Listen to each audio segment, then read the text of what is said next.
The shot was perfect. Wind, dead calm. Not even a whisper of a breeze to stir the ash hanging in the ruined city air. Distance, exactly 412 meters. Breathing slow, rhythmic, bottoming out in the natural respiratory pause. The crosshair of the high-powered optic rested exactly where it needed to be. Center mass, right over the sternum, where the heart beat blindly behind layers of clothing. Through the magnification of the scope, the target stepped out from the shadows of a collapsed concrete awning and into the blinding sunlight of the open street. 1 millimeter of pressure, one singular squeeze of the trigger, sending a 175-grain bullet at 2,600 feet per second, and it would all be over. A threat erased, a mission accomplished, a medal pinned to a uniform. The sniper's finger tightened slowly against the curved metal. The slack in the trigger was gone. The breaking point was less than a heartbeat away. Then he froze. The breath he had been holding hitched in his throat. The tension in his shoulder broke, because the man walking into the unforgiving circle of the scope wasn't a stranger. He wasn't just a faceless insurgent commander, a ghost in an intelligence file, or a high-value target designated by a drone. Strike algorithm. It was someone he knew, someone he hadn't seen in 15 years, and suddenly, looking down the barrel of a rifle from a rooftop hideout, the massive, sprawling, chaotic battlefield felt very, very small. The city had been burning for 3 days. Black smoke rose from the skeletons of broken apartment buildings like dark fingers clawing at the smog-choked sky. The low, thunderous sound of distant artillery rolled through the empty streets every few minutes, vibrating the dust off the concrete and rattling the teeth of anyone left alive in the ruins. Sergeant Daniel Varga lay perfectly motionless on the rooftop of a half-collapsed luxury hotel.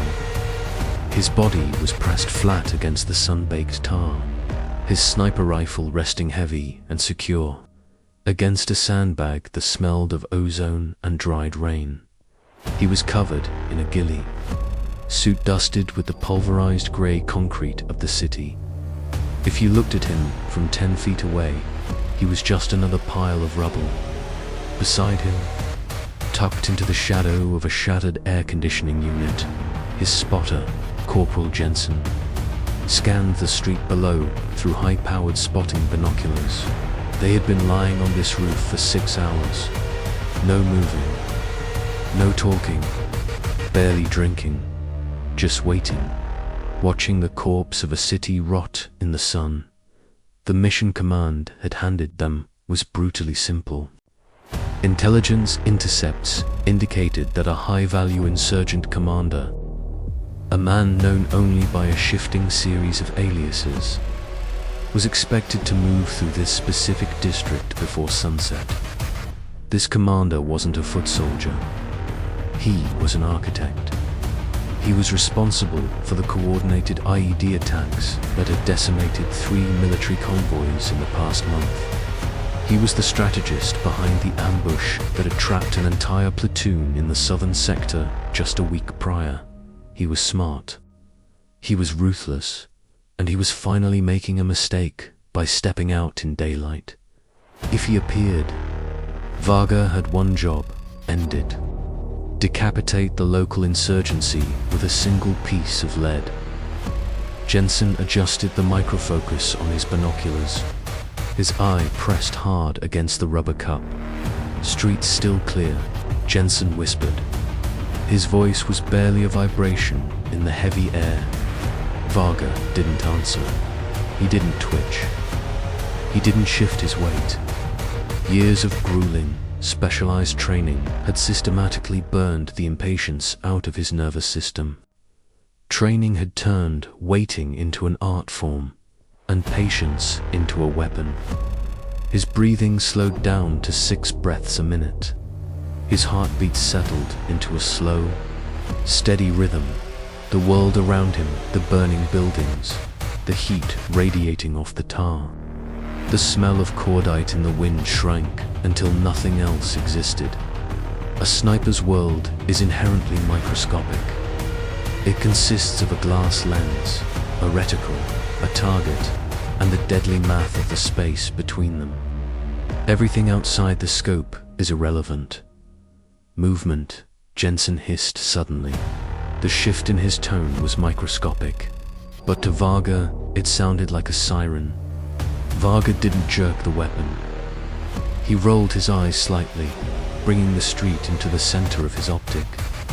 At the far end of the avenue, emerging from the jagged mouth of a ruined alleyway, a small group of armed men stepped out into the dust.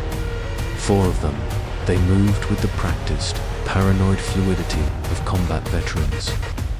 AK-47 variants, slung low but ready, eyes constantly darting to the rooftops, to the burnt-out cars, to the shadows.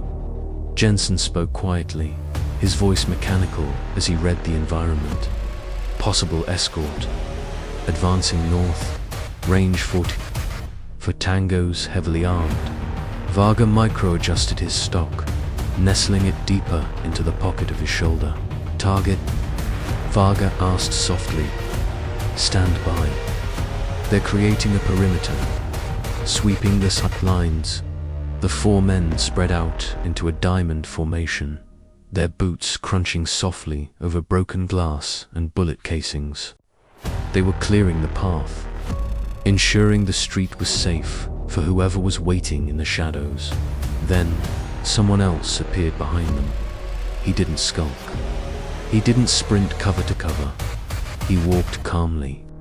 His posture was straight, his shoulders relaxed. He wore a dark jacket over a simple shirt, a radio clipped to his belt. He commanded the space he occupied with an undeniable, quiet gravity. The 4 armed escorts immediately tightened their formation around him. Treating him like precious cargo, Jensen exhaled a long, slow breath through his nose. Match, that's him. Visual confirmation on the HVT. The man stepped fully into the harsh afternoon light. Pausing to look down the ruined avenue, Varga centered the illuminated crosshair directly on the man's chest, right where the jacket zipped up. Distance confirmed. 412 meters. Elevation accounted for. Wind negligible. It was a perfect textbook shot. The kind they teach in school. The kind you don't miss. Varga placed the pad of his index finger against the trigger. He began the final, irreversible squeeze. Then the man in the street turned his head. Looking up toward the hotel, the magnification caught the sunlight hitting his face. Varga saw his eyes. He saw the slight, uneven scar above his left eyebrow. He saw the familiar, sharp angle of his jaw, and the entire world stopped spinning. The ruined city disappeared. The smell of smoke vanished.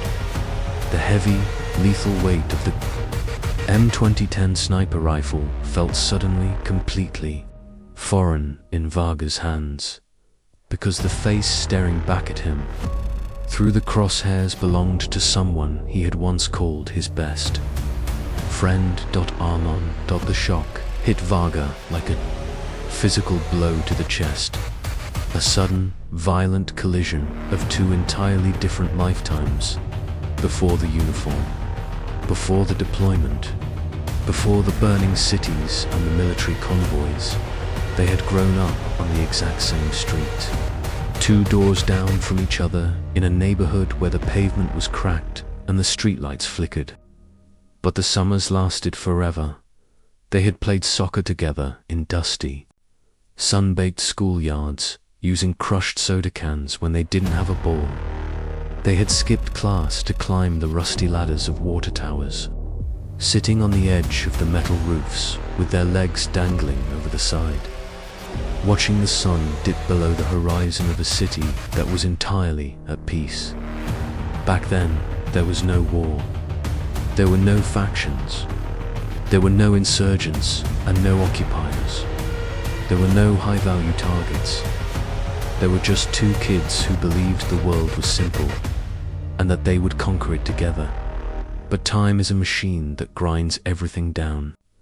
It had changed their country. It had changed their lives.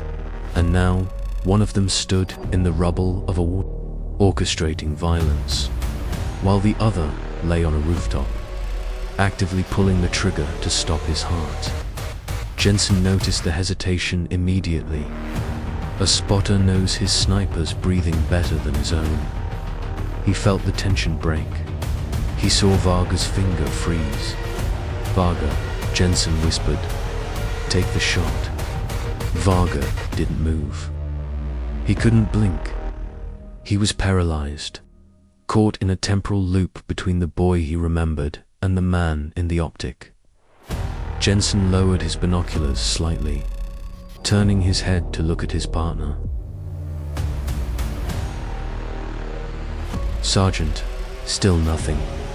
The crosshair remained perfectly frozen on Armin's chest. The reticle rested exactly over the heart of the boy who had once carried Daniel home. When he broke his ankle falling out of a tree, seconds ticked by. In combat, seconds are hours. In combat, hesitation gets you killed.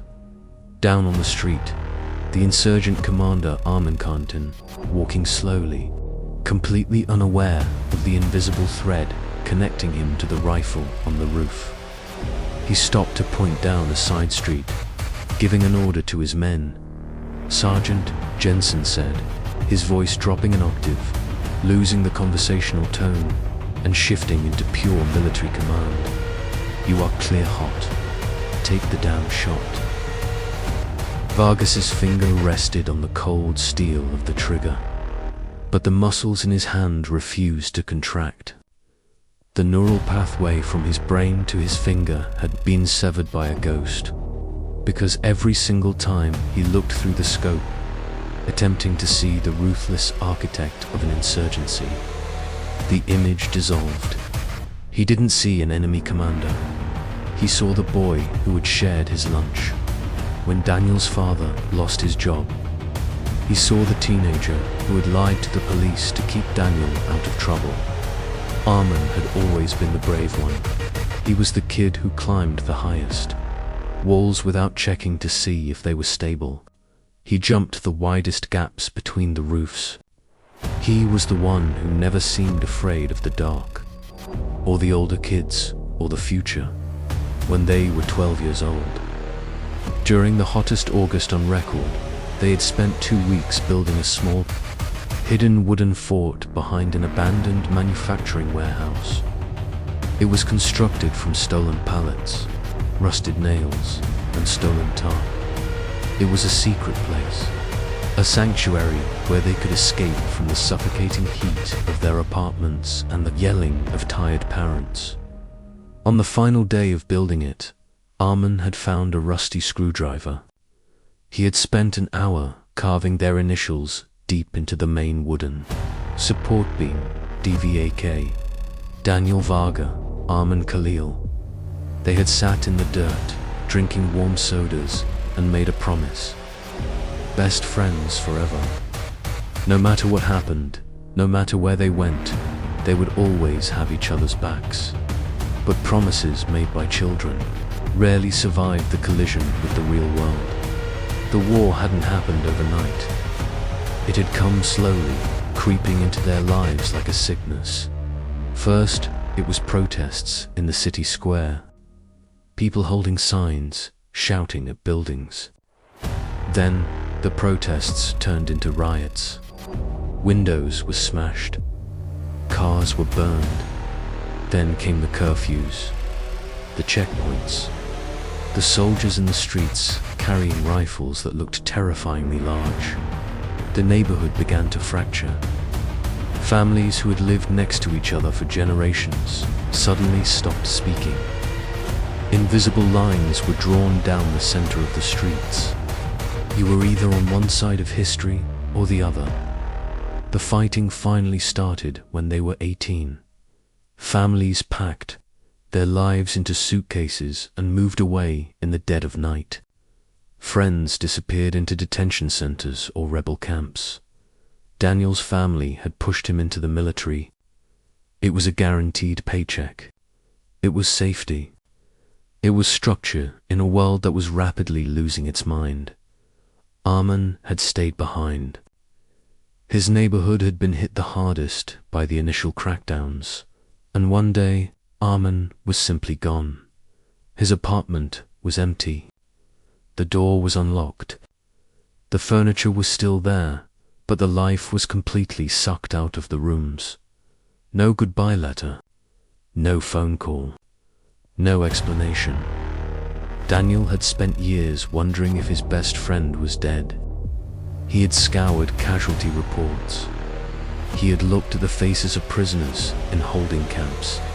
He had never found him until today. Exactly 412 meters away, perfectly framed inside a magnification lens. Jensen shifted his weight, his frustration boiling over. He keyed his internal radio, listening to the chatter from the command center. Command wants confirmation of the strike. Jensen hissed, leaning closer to Varga's ear. They have drone visual on the convoy. They know he's in the open. What the hell is wrong with you? Varga kept his eye glued to the scope. A bead of sweat broke loose from his hairline, tracing a hot line down his temple and stinging his eye. He didn't wipe it away. He finally whispered. His voice sounded cracked, dry, and terrifyingly fragile. I know him. Jensen blinked. He stared at the side of Varga's face, trying to process the words. What did you say? The target, Varga whispered, his breathing becoming shallow. That's Arman. Jensen grabbed his binoculars, jamming them against his face, staring frantically down at the street. He looked at the man in the dark jacket. He looked at the armed guards. You're telling me the high-value insurgent commander, the guy with a bounty on his head from 3 different intelligence agencies, is your childhood friend? Varga didn't answer, because it sounded like a hallucination. It sounded like the kind of lie a broken mind invents to avoid pulling a trigger. But the face in the scope didn't lie. The scar over the eyebrow didn't lie. Jensen lowered the binoculars slowly. His demeanor shifted from confused to ruthlessly cold. He was a professional. He saw the world in black, white, and threat levels. If that is true, Jensen said, his voice dropping to a terrifyingly calm register, then you definitely need to take the shot. Right now? Varga glanced away from the optic for a fraction of a second, locking eyes with his spotter. Jensen's stare was uncompromising. You know exactly what he's responsible for. Sergeant, you read the same briefing packets I did. Varga knew. God, he knew. He knew about the supply convoy hit on Route 6. 3 trucks flipped. 6 soldiers burned alive inside the camps. He knew about the marketplace bombing that was meant for a military patrol, but had caught a crowd of civilians in the blast radius. Instead, he knew about the snipers. Arman had supposedly trained, the ambushes he had planned, the absolute havoc he had unleashed on the occupying forces.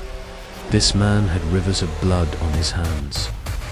He was a ghost who dealt in explosives and terror. Jensen continued quietly, his voice cutting through Varga's panic like a scalpel. Your past doesn't change the mission. The kid you knew is dead.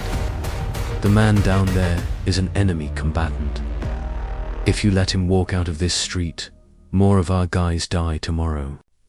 You know that. Fire your weapon. Varga pressed his eye back to the scope. Arman had stopped walking entirely. He was standing in the middle of the ruined intersection, speaking to one of the younger fighters beside him. For a brief, agonizing moment, Armand laughed. The sound was impossible to hear from the rooftop. The wind carried it away into the ash, but Varga could see the expression perfectly. The way his eyes crinkled at the corners. The way he threw his head back just slightly. It was the exact same smile he had worn when they were kids, sitting on the roof of the water tower. Watching the sun go down, Varga's finger tightened against the trigger again. The metal felt like ice, one squeeze. 3 pounds of pressure, a fraction of a second of violence. That was all it would take to end the insurgency in this sector. The distance was perfect. The rifle was locked in. The outcome was absolutely certain. If Varga pulled the trigger, Armand would be dead before the sound of the gunshot even reached his ears. He wouldn't suffer. He would just cease to exist. But Varga's mind refused to quiet down. A chaotic storm of questions battered against his training. What had turned Armand into this man? What horrific things had he witnessed during those missing years? What kind of desperation had driven him to pick up a rifle and start building bombs? And somewhere, deep down in the darkest, most terrifying corner of Varga's conscience, a terrible question finally formed. If their lives had taken slightly different paths, if Varga's family hadn't forced him into the military, if Varga had stayed in that neighborhood when the crackdowns began, could Varga have been the one standing in that street instead? Could he have been the one fighting a desperate, bloody war against an occupying force? Are we defined by our choices, or simply by the geography of where we are standing when the shooting starts? Jensen broke the agonizing silence. He's moving. You're running out of time. 10 seconds before he breaks line of sight into the alley. The escorts were beginning to fan out, pushing toward the shadows of a narrow side street. The window of opportunity was closing fast. 5 seconds. Varga, take him. Varga stared through the scope.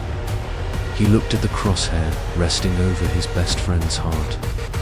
He felt the weight of his duty, the weight of his uniform, and the weight of a wooden fort behind a warehouse.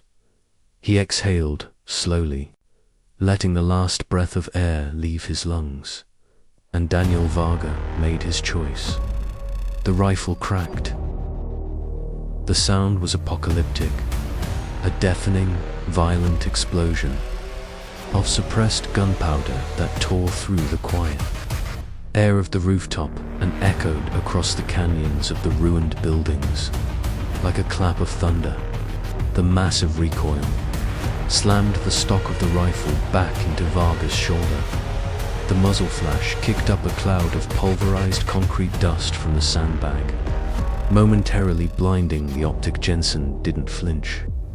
He watched the street below intently through the binoculars, tracking the vapor trail of the bullet as it cut through the air. He saw the insurgent, Commander Armand Starga, backward violently as the supersonic crack of the bullet reached the street. Then, Jensen watched as the bullet struck the brick wall 3 feet to the left of the target's head, violently blowing a massive chunk of red clay and mortar into the air. Missed. The reaction on the street was instantaneous and chaotic.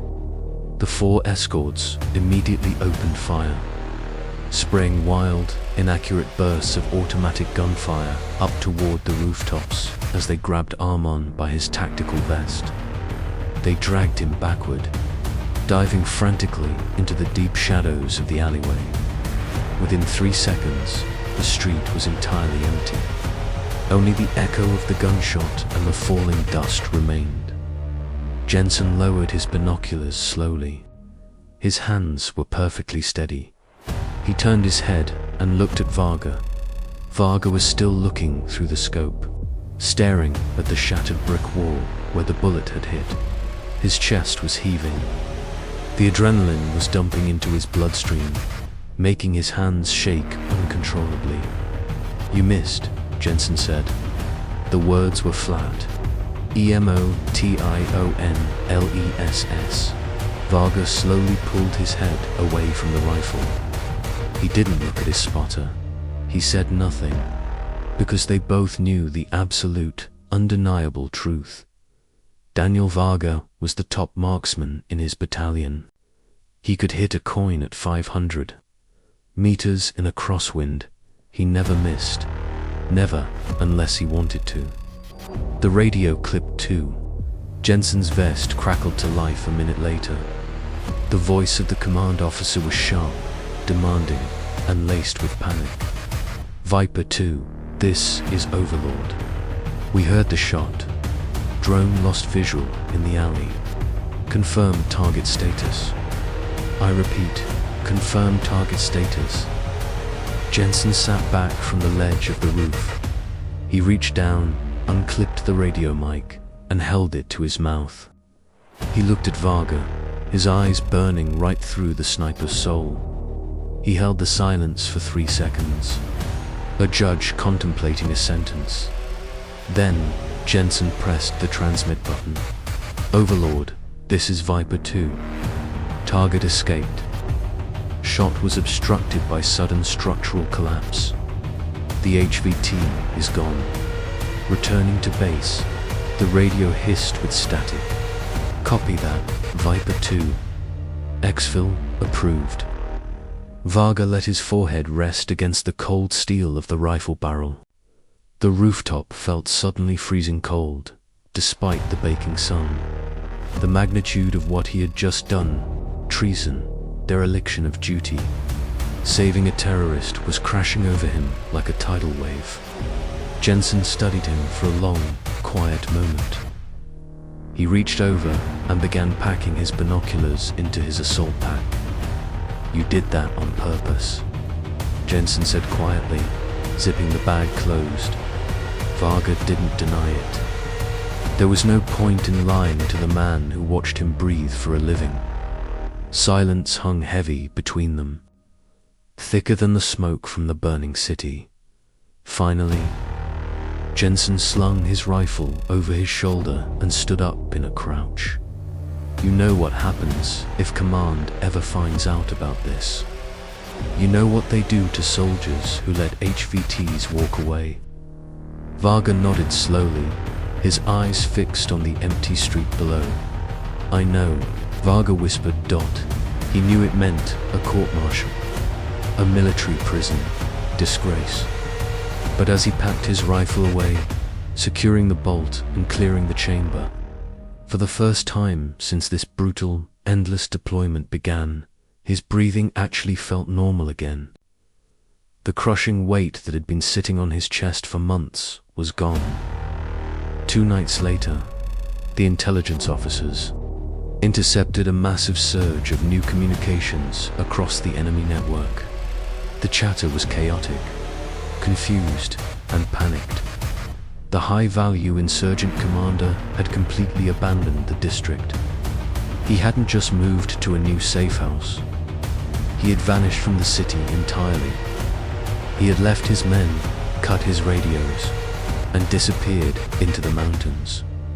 Without his leadership, the highly organized fighters in the area began to fracture. They lost their tactical coordination. They began retreating from their strongholds. The bloody, grinding battle that had consumed the city for weeks slowly began to fade. The gunfire stopped echoing at night within a week. Military supply convoys were moving safely down Route 6 again. Within 2 weeks, civilians slowly began returning to the streets, sweeping up the glass and boarding up the shattered windows. Jensen was sitting in the mess hall at the forward operating base, reading the updated intelligence report on his tablet. He read it twice. He swiped the screen off, set the tablet down, and looked across the metal table at Varga, who was staring blankly at his coffee. "Looks like the insurgency in the south sector is collapsing," Jensen said quietly, leaning forward. "They say the commander got spooked, disappeared like a ghost." Varga didn't look up. He just kept tracing the rim of the paper cup with his thumb. Maybe, Jensen continued, his voice dropping to a whisper. Your friend finally realized how close he came. Maybe he decided he didn't want to fight this war anymore. Varga finally looked up, staring out the window of the mess hall toward the quiet skyline of the city in the distance. Somewhere, far beyond those broken buildings, beyond the military checkpoints and the razor wire, Arman was still out there. He was still alive. He had been given a second chance. Two men who had once shared the exact same childhood, the exact same secrets, and the exact same wooden fort. Now, carrying the incredible weight of opposite sides of history, Jensen took a sip of his coffee. He looked at his sniper, the man who had risked everything to miss a shot. I have to ask, Jensen said quietly, if the war keeps going, if intelligence finds him again, if you get the chance and he's in your crosshairs a second time. Jensen paused, letting the question hang in the air like a live grenade. Would you take the shot? Varga thought about it for a long time. He thought about the blood on Arman's hands. He thought about the soldiers in the convoys. He thought about the rusty screwdriver and the initials carved into the wood. He stared into his coffee, the dark liquid reflecting the harsh fluorescent lights of the military tent. Then he finally answered, his voice barely audible over the hum of the base generators. I don't know. War is a machine that forces human beings into impossible choices. It teaches you how to pull a trigger, how to calculate wind, and how to stop a heart from beating at 400 meters. But sometimes, the enemy standing directly in front of your scope is the exact same person who once stood beside you, and sometimes, the absolute hardest battle a soldier will ever fight in their life is the silent, terrifying war that wages entirely inside his own mind. If this story made you think, make sure to like the video and subscribe for more powerful, immersive war stories that reveal the brutal human side of combat. And tell me in the comments below, did the sniper make the right choice by sparing his friend and letting a terrorist walk away? Or should he have swallowed his past and pulled the trigger for the greater good? Because in war, there are no easy answers.